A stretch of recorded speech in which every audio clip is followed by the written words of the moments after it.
এই 10 দিনের আমল কি? What are the ibadat we can do in these 10 days? আমরা কি কি আমল করতে পারি, কি কি আমল আমাদের করা দরকার? 10 দিন রোজা রাখা, ইস্তেগফার পড়া। জি জি, ডেফিনেটলি।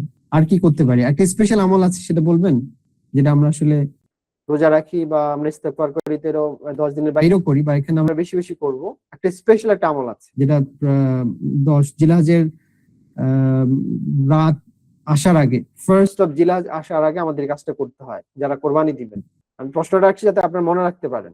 আমি বলতে পারি, কারণ আপনার মনে রাখার জন্য আমি বলছি। যেমন মানে জিলহজ মাস শুরু হওয়ার আগে যারা কোরবানি দিবে তাদের জন্য একটা স্পেশাল ইবাদত আছে, তারা চাইলে করতে পারে, যারা কোরবানি করবে।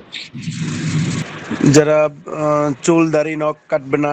Exactly, very important. হ্যাঁ, এটা হাদিস সুন্নাহ, very important Sunnah. We have to revive যে আমরা নো চুল এবং দাড়ি বা আনওয়ান্টেড হেয়ারস আমরা কি করব? জুলকাদাতে করে ফেলবো, জুলকাদার লাস্ট নাইটে করে ফেলবো, লাস্ট ডেতে করবো। এটা জিলহজ থেকে আমরা এটা আর কাটবো না। ইয়ামুন নহর কোরবানি করার পরে then we can do it. This is সুন্নাহ। সো দান সাদাকা আমরা আগে করি, রাত জেগে ইবাদত আমরা আগেও করি, তাহাজ্জুদ করি, দোয়া করি। আরেকটা স্পেশাল ইবাদত হচ্ছে কোরবানি। আরেকটা স্পেশাল এখানে হচ্ছে নখ চুল দাড়ি না কাটা, এবং এটা জুলকাদার মধ্যে শেষ করে ফেলা। যেমন আমাদের এখানে কবে শুরু হবে? ইয়ামুল আরাফা কবে করবেন? বাংলাদেশে পরের দিন করবেন? কবে? আমার এটা প্রশ্ন আছে, কে ছিল যে করতাম আর কি। আরাফার ময়দান তো দুইটা না, বাংলাদেশে কোনো আরাফার ময়দান নাই।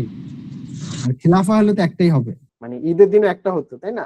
সো আমরা আরাফাত দিন, হাজিরা যেদিন আরাফাতে থাকবো ওইটাই দিনই করবো ইনশাআল্লাহ তাআলা, রাইট? আর there is no doubt about it, ওই দিনই আরাফার দিন। এবং কোরবানির দিন 2-3 দিন করা যায়, 2-3 দিন আমরা যে কোনো দিন আপনি করতে পারেন, কোনো সমস্যা নেই। ওকে। আর যে ইয়ামুল আরাফাতে রোজা রাখা, স্পেশালি আরাফাত দিন, আগের বছরের এবং পরের বছরের সগীরা গুনাহ আল্লাহ তাআলা ক্ষমা করে দেন। এক্সপ্রেশনস ফর অল সগীরা গুনাহ যারা রোজা রাখবে ইয়ামুল আরাফাতে, নবম।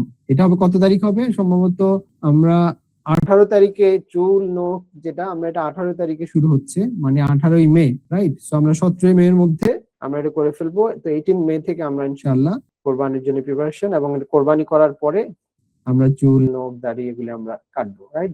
It's not for all other families members, যারা কোরবানি করবেন তাদের জন্য, এটা তাদের জন্য। All other family members doesn't have to do it. Specially এই আমলটা কার জন্য? যিনি কোরবানি করবেন। আর রোজা শুধু আমরা কি এমন আরাফাতে রাখবো, বাকি 10 ডেজ এর দিনগুলিতে রাখবো না? ইনশাআল্লাহ চেষ্টা করবো, রাইট? আর বেশি বেশি দান সাদাকা করবো।